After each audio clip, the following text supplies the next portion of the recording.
Hi, my name is Amy Stevens, and this is my presentation of the summary of my field experience for Education 220 Diversity in the Schools. To start us off, I observed at Sawtooth Middle School in Meridian through the West Ada School District.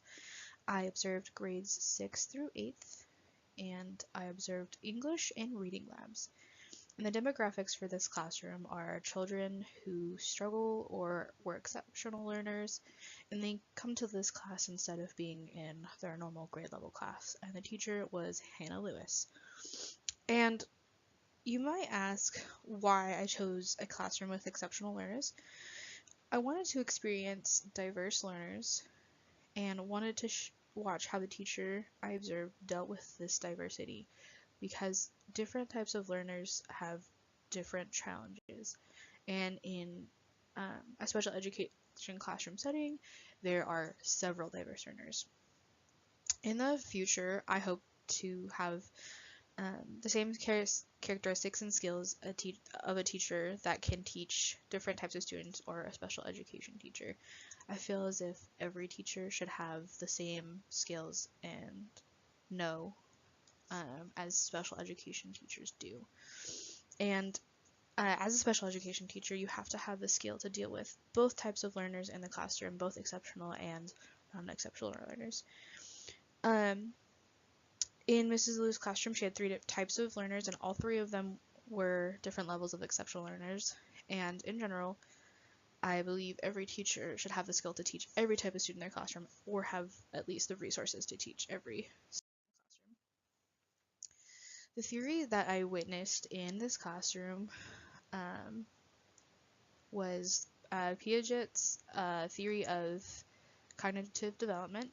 In the theory of cognitive development, Piaget proposed that humans progress through four developmental stages.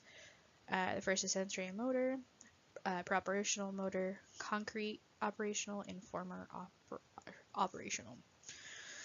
Most of the students that I witnessed in the classroom were more formal operational, meaning that they were able to understand abstract logic and reasoning. More like abstract in the sense of like understanding feelings and all that. And then during another class, there were exceptional learners that were concrete operational, meaning they could understand concrete things like the grass is green, the sky is blue. And understanding these theories, I feel like really helped Mrs. Lewis in the classroom. She definitely took into account that each of the learners learns differently than another, and not all of them were on the same learning level. For example, one of her classroom, it was full of sixth graders, but in that classroom alone, there were several types of learners. There were more severe and profound, and there were just regular exceptional learners that just needed a little bit of help, but they weren't quite. And what I learned was overall, Mrs. Lewis had an immense amount of patience, and I believe that is one of the biggest traits that a teacher needs to have when in the classroom. She also had a lot of positive reinforcement, so even if a student didn't have a correct answer, she would still give them positive praise and tell them, well, thank you for adding to the conversation. I really appreciate that, but that's unfortunately not the correct answer.